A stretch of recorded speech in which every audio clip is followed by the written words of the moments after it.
then we decided electric cars should be allowed, motorcycles should be allowed, and we lose the entire concept of reserved lanes.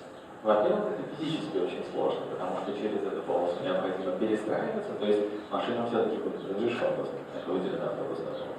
И второй момент, это то, что во многих городах действительно выделенные полосы вводятся, потом принимается решение, что, допустим, в субботу и воскресенье они открыты для общего движения, потом принимается решение, что такси там тоже могут там передвигаться, потом или электромобили и так далее и тому подобное. То есть выделенные самые полосы медленно теряются.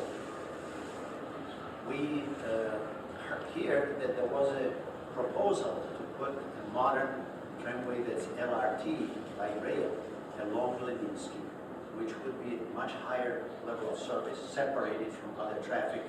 It would be a demonstration of this new mode that is so successful in many, many cities around the world. Мы знаем, что существует предложение провести по Ленинскому проспекту легкого рельсового транспорта, который будет обеспечивать значительно больший уровень обслуживания, он будет проходить по выделенной линии и будет характерным примером использования этого вида транспорта, который столь успешен в других городах. But instead of this car from 1950s, we should have light rail. Вместо вагонов образца 50-х годов нам необходим легкий рельсовый состав. We should also have at intersections, if some bus lines come here and light rail comes here, we should have easy crossing. Now, the plan is that these stations, stops for buses and trolleybuses are sometimes 300 meters from the intersection. So who wants to change has to walk half a kilometer to change the vehicles. That is not good service. Кроме того, нам необходимо обеспечить легкость и удобство пересадки на перекрестке. Текущий проект подразумевает то, что для того, чтобы перейти с одного вида транспорта на другой, необходимо будет пройти 300 метров или еще больше. Нам может захочется идти полкилометра, чтобы пересаживаться с одного маршрута на другой. How is the physical solution of this 6 lanes with underpasses and overpasses? It has been done, simulation has been done. It shows very smooth traffic, but it shows a huge highway with reduced areas for the life of people who live and work there. So it's really very imposing on that point. Таким образом, предлагаемая магистраль, шестиполосная магистраль с тоннельными и эстакадами, у нас есть в проекте, делается для этого моделирование. Моделирование показывает, что транспортный поток будет очень плавным и хорошим, но мы получаем в итоге огромную широкую магистраль, которая уничтожает многие социальные функции, которые находятся в этом проспекте. Таким образом, влияние этого проекта на окружающую городскую среду очень большое. So now, if we look at the entire project, if we provide for faster travel in those 3+3 lanes without signals, we will attract cars from other streets to come faster. So we'll increase the volume that will come into Gagarina and MCAD, which are now problems and bottlenecks in the network. Если мы посмотрим на весь проект в целом, то мы увидим, что за счет предоставления большего количества полос и отсутствия светофоров мы привлечем тем самым еще большее количество автомобилей с соседних улиц на Ленинском проспекте. И этот весь трафик, он окажется в итоге на площади Гагарина или на МКАД. If we have this improvement for more vehicles to drive through that corridor, and we do not improve anything for transit, or make it even less convenient, what do we expect? We expect people will change more from transit to cars instead of the other way around. Если же мы улучшаем условия для движения личных автомобилей и не делаем ничего для общественного транспорта или даже делаем его менее удобным, то чего можно ожидать? И, конечно, должны ожидать того, что люди будут пересаживаться с общественного транспорта на личный автомобиль. The city of Moscow has adopted policy that we should improve transit, we should encourage people to use transit over private car. So this design as it is now would be directly against, opposite to the basic policy of the city. Видите, город Москва транспортная политика подразумевает предоставление приоритета общественному транспорту и приоритетное развитие общественного транспорта. Таким образом, этот проект напрямую противоречит тому, что заявляется городом Москвы. We are therefore suggesting several things: to reanalyze the capacities, to consider maybe only 2+2 lanes rather than 3+3 lanes, which would increase the volume of traffic going through this area, and therefore we would preserve more the livable area for residents, for students, medical people, and life in this corridor prospect. Таким образом, наши рекомендации по этому проекту — это, во-первых, проект распределения транспортных потоков и их объем. Во-вторых, рассмотреть возможность сделать не 3+3 полосы, а 2+2, потому что если мы делаем 3+3, мы автоматически увеличиваем транспортный поток, и мы уничтожаем все социальные функции, делаем среду вокруг проспекта малопригодной для жизни.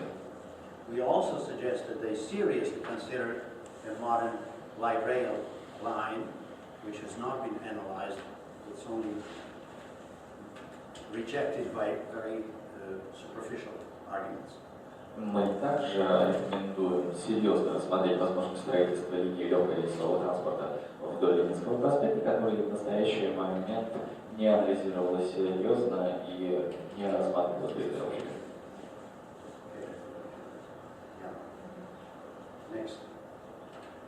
Now we come to Horda, northwest. Теперь о проекте города. And that's a more complicated corridor. And it really has been dominated by the requirement that there should be section without traffic signals. Этот проект значительно более сложный, и в нем основное внимание уделяется тому, что эта магистраль должна быть без светофора. That is a concept which has been confused. We do have freeways or autoroute or what you have here like MCAD. That's a concept, a totally separated highway. But that can work only in very wide corridors and specially designed and separated. You cannot take a street which has many intersections and make it without semaphores. Эта схема организации движения здесь используется неверно, потому что, да, действительно, у нас существует такая концепция, полностью выделенная от дороги, autoroute, как она называется во Франции, на которой действительно нет светофоров. Но эта схема работает только в особенных местах, на дорогах, которые действительно очень широкие, находятся вне городской застройки. Вы не можете просто взять и превратить обычную улицу, имеющую очень много перекрестков, в дорогу без светофора движения. There was that idea in the 1930s when traffic signals began to come. And some people said, well, those signals just delay us. We should design highways so that all flows go without signals. Эта идея светофорного движения появилась в 30-е годы, когда только появились светофоры, и многие сказали, что эти светофоры, они просто замедляют движение. Давайте разработаем схему, где их нет. And an Austrian architect who lived in the United States wrote a book, Steady Flow System. И австрийский архитектор, который жил в Соединенных Штатах, написал даже целую книгу, заглавленную «Система постоянного потока». And he showed how all the streets should be separated, not crossed, but people come and turn right here, and then they go and make turn back and come here and continue here. И он сам описал схему движения, когда улицы не пересекаются, а для того, чтобы пересечь магистраль, необходимо завернуть направо, наехать на разворот, развернулся и повернуть направо, продолжил движение по исходной улице. And we use that in some areas with moderate traffic, not with heavy traffic, where there is a lot of space and people go to many different directions. Эта схема используется в местах, где транспортный поток средний, где есть достаточно много свободного места и где люди двигаются в различных направлениях. We have it around airports, various sports areas, medical complexes, but not in centers of cities and not where we have some intersections. И такие развязки используются вокруг спортивных сооружений, на территории больниц, но не в центре городов и не в местах, где у нас очень большой транспортный поток. We asked, who gave this idea of no signals? And we understand Mayor Lushkov got the idea we must go without signals. Мы спросили, кто вообще дал эту идею светофорного движения, и, насколько мы поняли, это было предложение мэра Лужкова. Mayor Lushkov made many good things, but he did not know traffic engineering. Мэр Лужков сделал очень много хорошего, но в транспортном планировании он не очень разбирался. Now look what happens.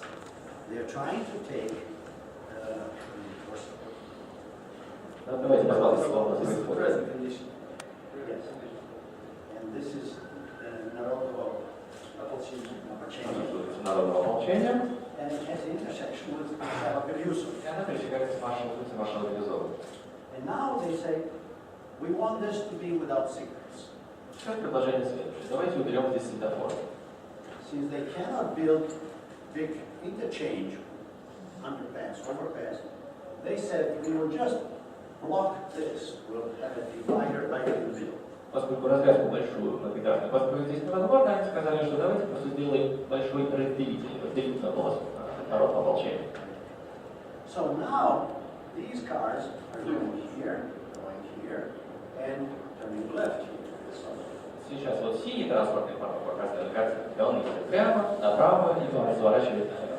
When you put the barrier here, then they have to go here for 700-800 meters, go back, and go once more through the intersection, and go down. Если же у нас будет сделана разделительная полоса, то чтобы продолжить движение прямо и завернуть налево, необходимо вывернуть направо, проехать 700-800 метров, развернуться и еще раз проехать через тот же самый перекресток. These from here have to go down, turn back, and then go that way, or this way. Чтобы повернуть народного молчания на маршрут Березова налево или продолжить движение по маршруту Березова с другой стороны, необходимо проехать вниз, те же самые 700-800 метров, развернуться и дальше завернуть. Now that's a problem for cars, but they also want trolley buses and buses to go several hundred meters and go back. Это проблема для машин, но общественный транспорт тоже планируется перенаправить через эти развороты 700-800 метров туда, а потом обратно. This is an unbelievable so-called solution. Это невероятное в кавычках решение. Because it says, let's build a highway for as many cars as we have, and let's take общественный transport, throw it out of the way, and drive those people kilometers empty where they don't want to go. И потому что решение у нас сейчас следующее. Давайте построим огромный хайвей для автомобилей, а общественный транспорт выкинем на обочину, заставим его проезжать много сотен километров туда, куда эти люди на самом деле не хотят. If you are designing networks, lines for public transport, and I have taught that for many years around the world. Если вы планируете линии общественного транспорта, а я обучаю этому уже много лет. One principle is you should have them as direct and convenient as possible. Speed on public transport is very important. We have to attract people rather than push them away from public transport. И один из основных принципов транспортного планирования состоит в том, чтобы делать маршруты общественного транспорта наиболее прямыми, насколько это возможно. Потому что скорость для общественного транспорта является основным фактором. Нам нужно привлекать людей на общественный транспорт, а не отталкивать от него. So we find here that at Beryuzova, this would have to be the movement of buses and trolleybuses. Поэтому мы видим, что на маршруте Березова траектория движения автобусов и троллейбусов будет такая, как показана красной на схеме. Some of them have more than one bus per minute. So that means all these buses, they have to make these tight turns and to come here. На некоторых маршрутах частота движения составляет больше одного автобуса в минуту, поэтому все эти автобусы будут проезжать все это расстояние, разворачиваться и ехать обратно. We see you had that problem before. I don't know. You should have had a revolution against this. Но эта проблема уже выступала раньше. Почему у нас не делают революции на этот счет? Почему мы не об этом не говорим? If somebody wants to destroy общественный transport, this is the way. Это ровно то самое решение, позволяющее идеальным образом разрушить систему. достаточным общественного транспорта. You have 4 kilometers. Есть 4 километра теперь Back переправления. then. Well, how do we expect that people with this will leave their cars and go with public transport? Разве мы можем ожидать такой ситуации, что люди пересядут с личного автомобиля на общественный транспорт? So this is again diametrically, directly opposite to the basic policy of the city. We should encourage public transport. Опять же, это напрямую противоречит принципу стимулирования общественного транспорта, провозглашенного городом. This is not only a problem of at this location. This should not be done anywhere. You do not design a highway for cars and then see what happens with public transport. You must work on even more improving public transport. И эта проблема характерна не только для анализируемых проектов, решения вообще нигде нельзя применять. Нельзя просто взять и построить автомагистрали, а потом смотреть, что же у нас будет с общественным транспортом. Общественный транспорт тоже необходимо принимать во внимание. Do we want that people leave buses and take cars, and then we'll be surprised, why do we have property? Хотим ли мы, чтобы люди Because we made them. Хотим ли мы, чтобы люди пересаживались с общественного транспорта на личный автомобиль? Они же пересядут, а потом мы будем удивляться, почему у нас пробки. Потому что мы сами их создали.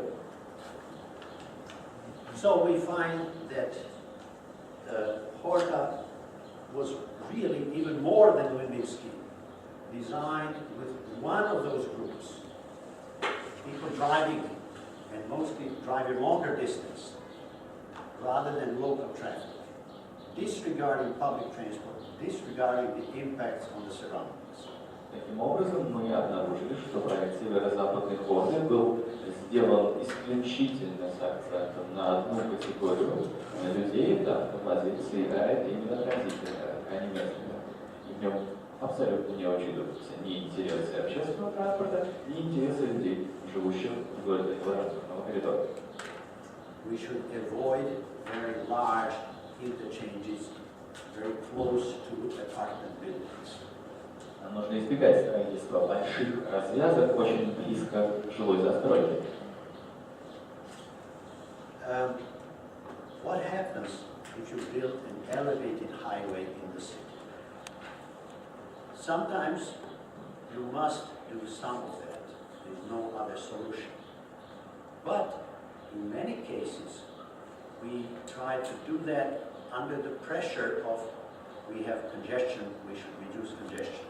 Что же необходимо делать? Да, иногда действительно необходимо строить эстакадные автодороги, но в основном это делается под воздействием, под тем лозунгом, что у нас много транспортных заторов, давайте же расширим, давайте построим больше эстакад. In San Francisco, which is a beautiful city that has views of the Pacific Ocean and the bay and the bridges, everything, and it has a long coast. They were planning to have a double-level free highway going all around, separating the entire city from the water. Сан-Франциско очень красивый город, там виден красивый вид на Тихий океан, красивый вид на залив, красивый вид на мосты, и длина побережья тоже очень большая. Там был план строительства двухуровневого хайвея вдоль побережья, что фактически отделяло бы весь город от воды. When they built that double-deck highway, people began to discuss that and stopped the building. After 20 years, they tore down that whole highway. Когда они начали это строить, люди увидели и начали обсуждать, и добились от приостановки строительства. А сейчас прошло уже 20 лет, и эта дорога была полностью снесена. We have had now torn down such highways in Boston, in Seattle is planned, in Seoul, in Korea, also torn down. So we have some examples where people say, do not destroy the city just to get cars faster through our city. И во многих городах эти автомагистрали уже построены, автомагистрали или уже снесены, или их снос планируется, это в Бостоне, Сиэтле планируется, в Сеуле, как мы видели сейчас на предыдущем слайде. И люди в этих городах говорят, мне нужно сделать город удобнее для автомобилистов в ущерб другим категориям населения. We are recommending that they reevaluate this whole plan and this concept of no signals is not only bad for trolleybus and bus, it is not good for efficient flow of traffic. And I don't think that that will be efficient to apply on this corridor. Having the traffic is too heavy. Мы рекомендуем пересмотреть предложенный проект, а также оценить, насколько обосновано применение бессветофорной системы, потому что эта система не только вредит трамваям, троллейбусам и автобусам, эта система очень плохо отражается на всем городском окружении. И мы не думаем, что применение этой системы снизит затрату. We are suggesting also that they reevaluate the plan for highways, that they really design something positive for public transport rather than to degrade public transport. Мы также рекомендуем пересмотреть план строительства автомагистралей и действительно внести какие-то усовершенствования для общественного транспорта, а не снижать его уровень. Looking at Leningradsky and Horta, we are suggesting also that every such project, and we support redesigning some of them, but you must consider all the major groups, cars going through, cars locally, public transport, taxis, people living there, businesses, all of these groups, there must be a reasonable compromise there to still leave a livable city. На примере проанализированных нами проектов мы предлагаем сделать следующее. Действительно, пересмотреть их и учитывать